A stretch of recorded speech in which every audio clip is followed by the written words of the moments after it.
Olá, bem-vindo ao canal Falando Francamente. Francamente com K, que é mais fácil de achar. Bem, há um tempo atrás eu postei aí um vídeo, inclusive fica lá a sugestão, tá lá ainda, sobre sugestão, né, para que as pessoas inscritas no canal fizessem sugestões de pauta. E aí, uma pessoa, inclusive, também no meu Instagram, pediu para que eu falasse um pouco do porquê no inverno a gente fica mais gripado, né? E aí eu estou usando essa revisão do ano de 2020 sobre a sazonalidade das infecções virais respiratórias, tá?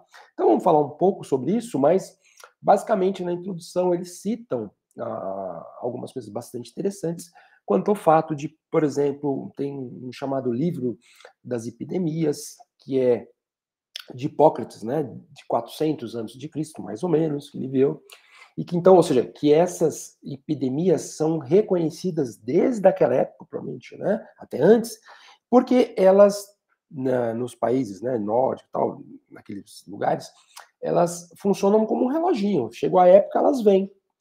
E aí o trabalho vem falando que com a evolução da virologia, da imunologia, explicações estão surgindo por causa disso, né? Mas que, de modo geral, dois fatores principais importantes aí nesse contexto são os fatores ambientais, né? Então, fator do próprio ambiente e fatores comportamentais, tá? Então, a gente vai falar desses fatores ambientais, principalmente, e o comportamento humano. Então, nessa primeira figura aqui, é bastante interessante, porque ela coloca, né, os fatores ambientais, temperatura, umidade absoluta, a questão da luz solar e da vitamina D. Luz solar e vitamina D, eles citam só no final do trabalho, numa seção bem pequenininha. Mas, basicamente, vitamina D é bem conhecido do sol, mas na parte da exposição solar, ele compara, por exemplo, né, muitos estudos que são falados aqui são estudos, por exemplo, de modelo animal, e ele fala da questão, por exemplo, de você ter uma exposição maior ou menor ao sol. E essa exposição maior ao sol, ele compara lá 8 vezes 16 horas de exposição ao sol, né, em um certo intervalo lá. A exposição ao sol maior, ela não só está ligada à maior produção de vitamina D, como também a melhora da sensibilidade do sistema imune. Então, nesse sentido, eles falam, por exemplo, que a luz do sol aumenta a capacidade de células fazerem fagocitose, como macrófagos, né, fagocitarem patógenos, aumenta a capacidade de células como o próprio macrófago ou granulócitos produzirem radicais livres que vão ser usados contra os invasores. Fala da capacidade de células NK aumentar a sua citotoxicidade, ou seja, produzir perforina, outras substâncias que são capazes de matar células infectadas. Eles falam também aqui da questão da temperatura, um pouquinho, né?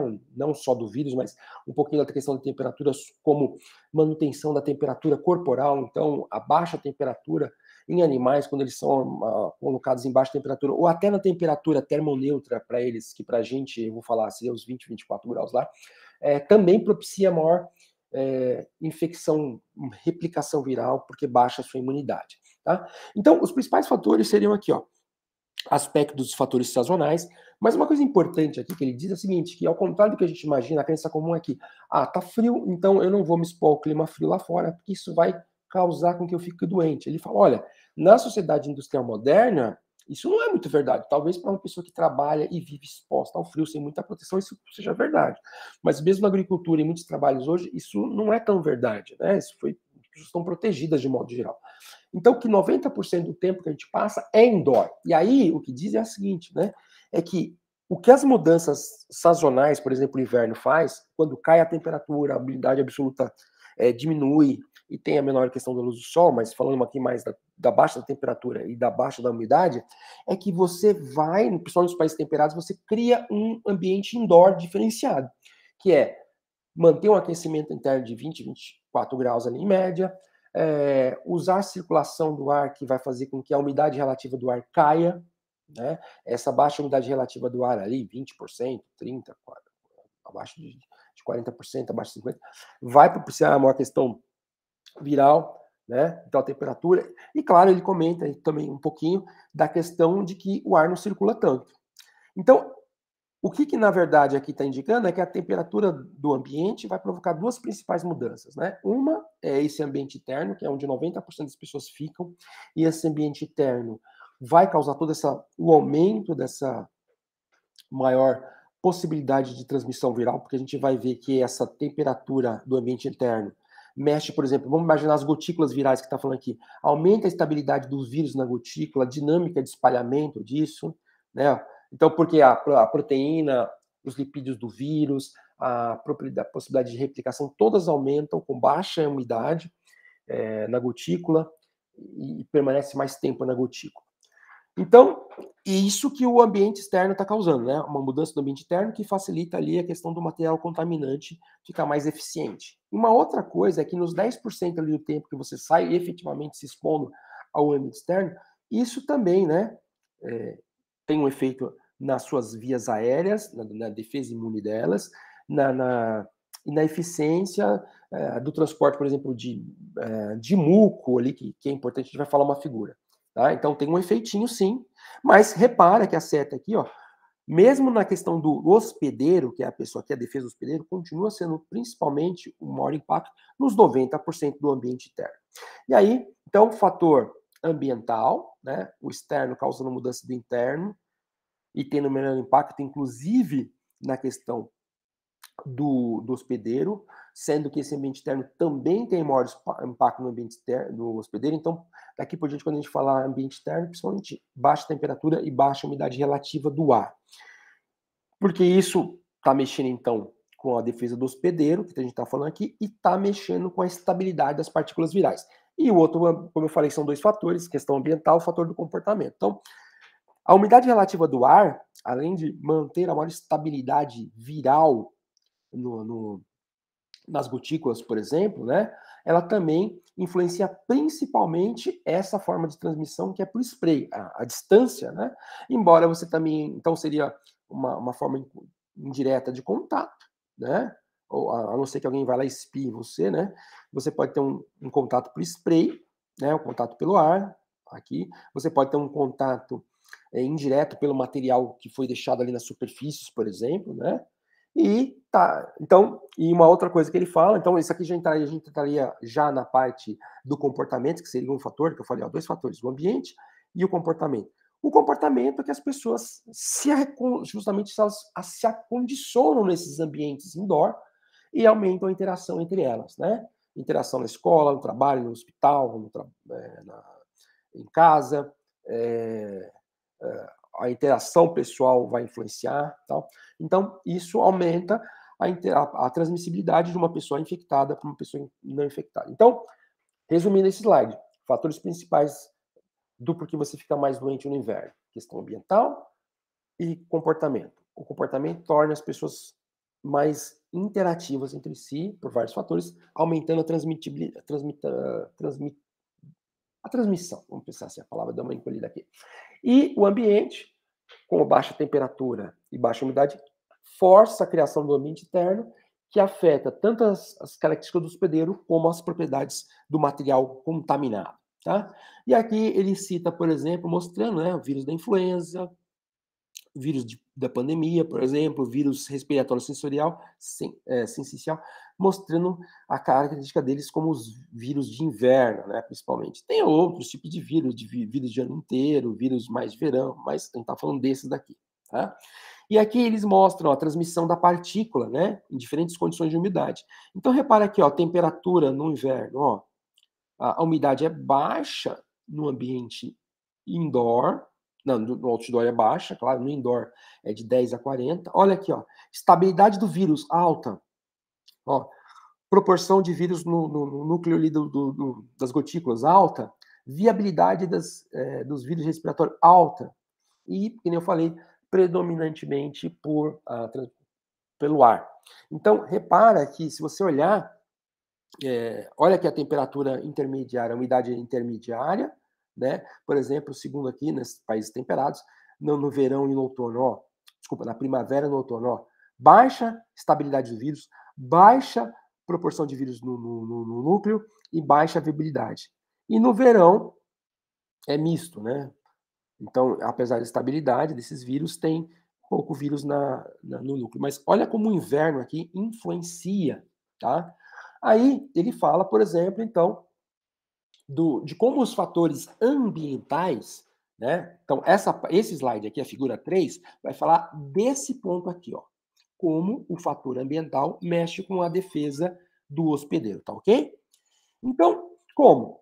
Então, embora tenha até, tá, ele cita muito rapidamente estudos mostrando que animais no ambiente muito quente afeta a imunidade adaptativa, aquelas do anticorpo. Ele se prega mais, se pega mais a falar da imunidade não adaptativa, a imunidade inata, nas vias respiratórias e no ambiente frio, tá ok? Então, na baixa temperatura, ó, baixa produção de interferon, né? Interferon tem esse nome porque eles afetam a replicação viral, tá? Então, mexe com o interferon do tipo 1, do tipo 3, né? Que sinaliza ali para evitar a replicação viral.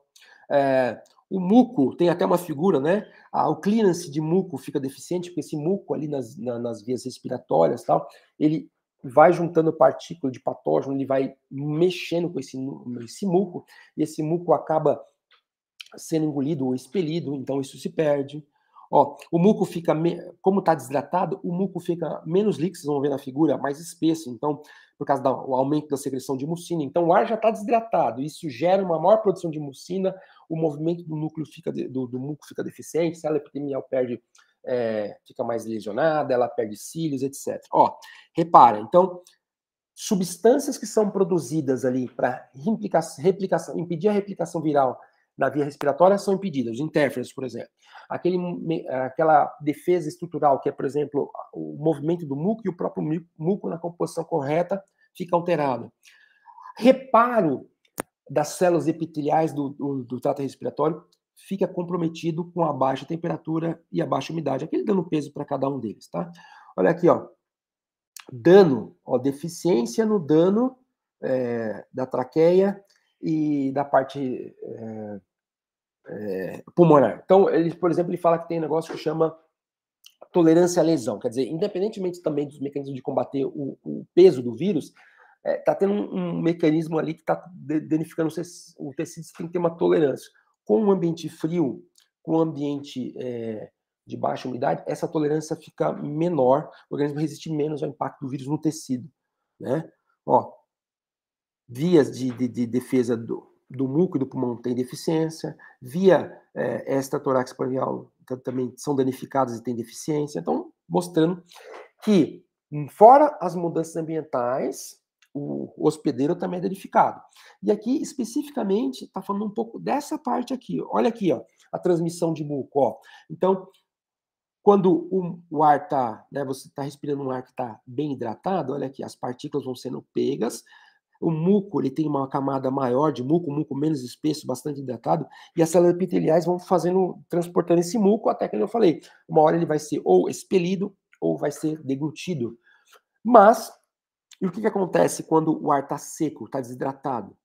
O movimento aqui começa a ser impedido, essas células vão sendo danificadas que não estavam ali, elas vão perdendo esse cílio, vai liberando mais mucina, o fluxo não tem, muito mais fácil desses patógenos, desses vírus, por exemplo, cultivarem a sua árvore respiratória.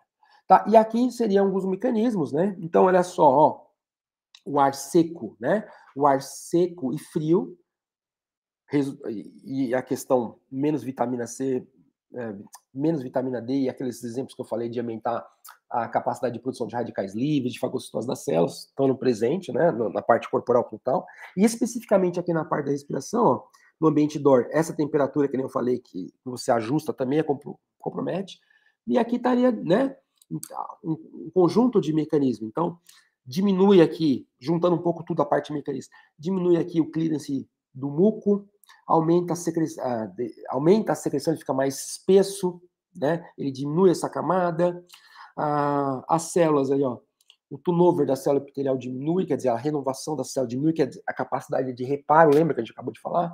Aqui as células, aqui, ó, granulócito, fagócitos, monócitos e outras defesas inatas caem, a produção de espécie ativa de oxigênio delas cai, a fagocitose diminui. Aqui, ó, interferon produzidos pelos macrófagos, células dendríticas, né, que é a resposta viral induzida pela imunidade inata, cai, né? Aumenta a sensibilidade à ativação do inflamação. O inflamação vai lá promover a alteração de caspase e tal, que é justamente a parte que eu falei que a tolerância ao dano, né? Tolerância lá tecido ao dano, quer dizer, como é que seu tecido reage, independentemente de combater o vírus, o seu tecido teria que ter uma tolerância, tolerância a chama tolerância à doença, né? Ele teria que ter uma tolerância a suportar aquilo. Então, quer dizer, você tem que ter uma parte de combater os agentes, no caso o vírus aí diretamente, mas seu tecido também tem que ter uma tolerância ao dano. E na temperatura baixa, esse inflamassoma aí, ele ativa muito e prejudica a sua capacidade de tolerar o dano, tá? E aqui ele dá algumas dicas de como você minimizar essa transmissão no inverno, né? Umidificar o ar indoor, mantendo essa umidade entre 40% a 60%, ventilar o ar interno, algum tipo de máscara para manter aquecida, aqui, né? Manter as vias aéreas aquecidas, suplementação de vitamina D para suportar, para compensar a menor deficiência, a menor exposição solar, isso é mais nos países lá, né? Dormir pelo menos 7 horas por dia. Então ele fala um pouquinho da questão da queda do sono, assim como a queda da temperatura, baixa a imunidade total e comportamentos como lavar as mãos. Então é isso, né? A ideia do vídeo foi basicamente mostrar por que alguns vírus respiratórios nos infectam mais no inverno, e basicamente isso acontece por questões ambientais e questões comportamentais. As questões ambientais levam a mudanças da situação do nosso ambiente, baixando a temperatura do nosso ambiente, baixando a umidade do nosso ambiente, e tanto esse ambiente externo, que a gente fica só um pouquinho tempo exposto, uns 10%, quanto esse ambiente interno, onde a gente passa 90% do nosso tempo, também afetam as nossas defesas corporais totais e da via respiratória. E também tem a questão, que eles citam menos, mas a questão também do fato das pessoas mudarem seus comportamentos, viverem em ambientes, estarem mais próximas, terem mais contato umas com as outras, no ar que não circula tanto, e isso permite uma proximidade maior, troca de material contaminado entre indivíduos, contaminado em indivíduos suscetíveis, tá ok? Então, é isso aí, um vídeo atendendo um pedido de um inscrito do canal. Curte, comente, compartilhe aí, tá? Deixe seu like e até um próximo vídeo. Se inscreva no canal. Tchau, tchau.